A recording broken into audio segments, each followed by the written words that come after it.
.44, a Colt 44, one of the old Western guns, came in a case, and I said, I got high, and I said, Mario's such a great guy. He's going to really love this present. I went in the room, and I said, nobody knew where he slept. Believe me, these people do. Even today, I learned that. Even today, my Florida driver's license. It's a massage parlor. I hope it's a massage parlor somewhere on Flagler. But you think I'm going to put my address where I live and where I sleep at night on my driver? I hope Florida Department of Driver's License doesn't come after me. But it's just, old habits die hard. Yeah, exactly. Like I always carried 2-3 phones. We'll get into that later. Okay. All right. But Joel kind of, I never messed with me. I never had a problem with Joel. And, but they did. These Peruvians whacked Joel in San Francisco. That's when Poli called in Mario. And Mario comes from Colombia. And I'm introduced to Mario. And who's Mario? Mario's the guy that comes out in the book that held up that Amtrak siege for 3 days and killed his sister and his nephew. He was high on base. Oh, he's in the book. Yeah. I remember that story. Mario was a hired killer. Very nice guy, but, that's what he did. Somebody's got to do it. Somebody's got to run the store. But I became... Real quick. Did you have a moment, though? Like, here you are. You grew up well. You literally went to, Jesuit high school. You went to college. That's a big mafia. Well, that's a separate conversation, but still, you're not around violence, right? You end up in this coke business because you wanted to make money. You saw the money with it, but now suddenly you're getting dumped into a world in your early mid-20s with guys like Poli, guys like Mario, guys like even Enrique, and these dudes who are stone cold killers that maybe you're not there when they're doing it, but when you see something on the news and there was a pool of blood and 6 motherfuckers lost their heads and it was them and you're sitting next to them in their car or, at the coffee shop or whatever. Is there a moment where you're like, wait a minute, this is scary, this is crazy, or because you're not like that? No. You just accepted it. I accepted them. And I don't know. Very strange. I don't know why, but I accepted them and I felt comfortable around them.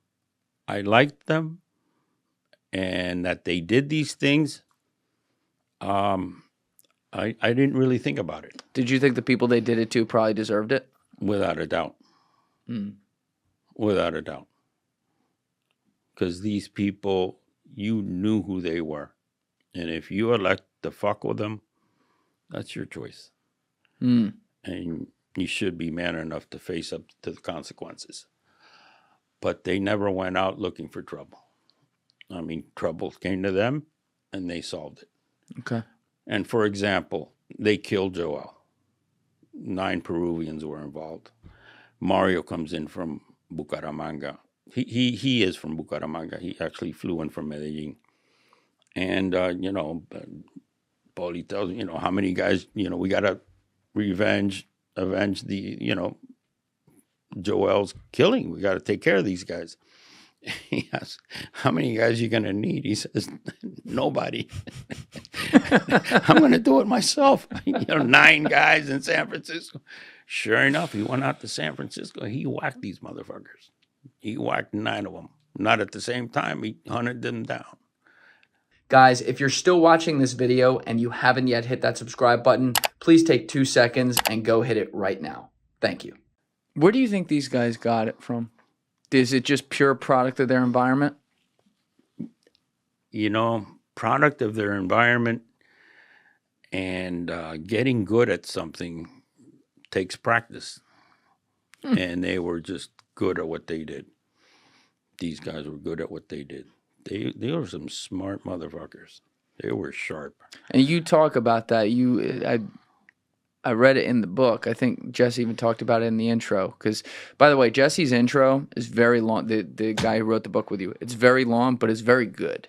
because he weaves together his viewpoint into this odyssey of talking with you for years to put this all together, and gives previews of the story. So I actually really liked it.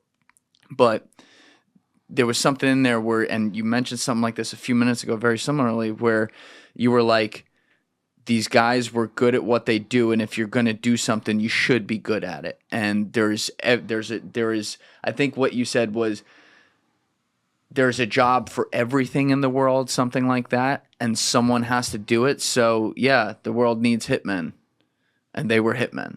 That's how you what feel. They were.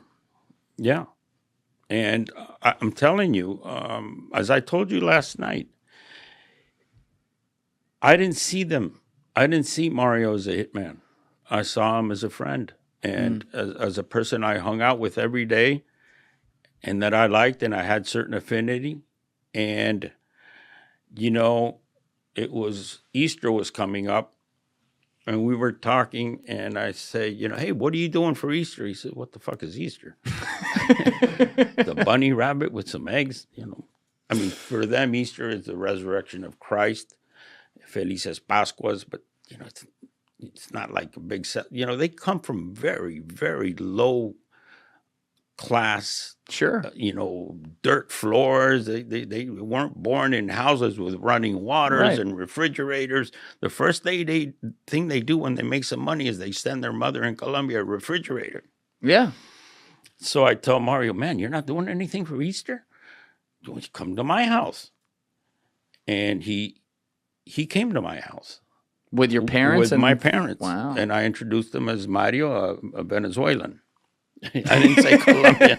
You're not like, Dad, this is a hitman, my friend Mario.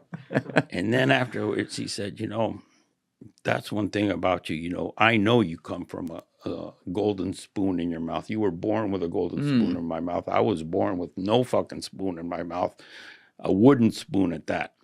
And they never held that against you. And they said, you know, that's one thing we love about you, that you are so, you know, you don't judge us.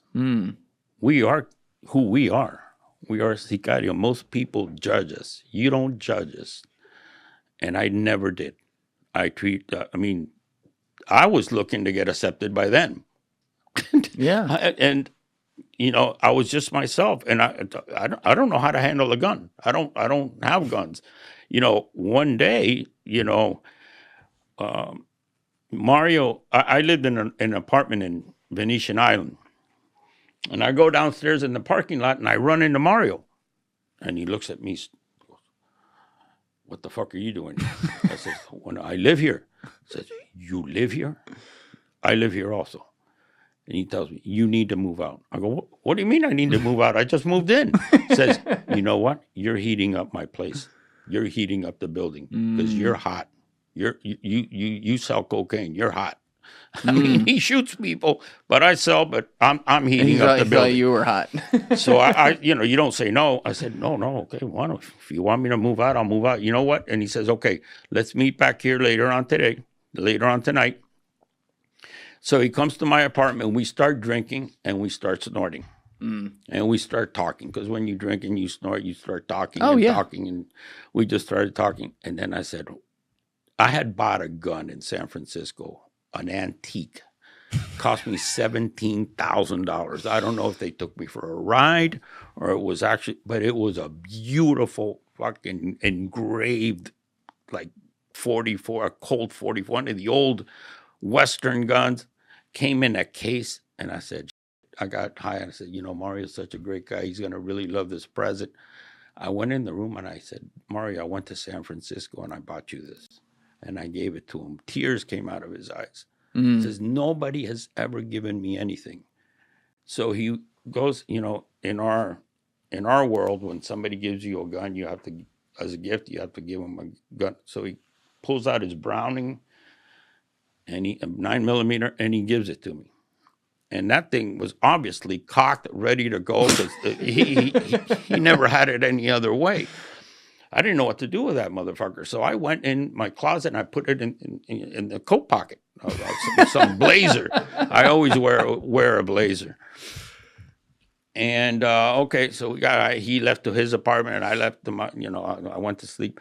The next day, I said, "Where the fuck did I put that gun?"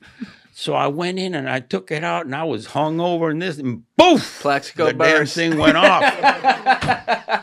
And I said, "Shit, where the fuck is the bullet now?" I took my clothes, because I said that gun for sure has killed somebody, so I'm out of here. I took the clothes, I took everything, and I left. And then 3 days later, I run into Mario, and he says, "Hey, I haven't seen you in the building. Where have you been?" I said, "You told me to leave." I said, I used that one.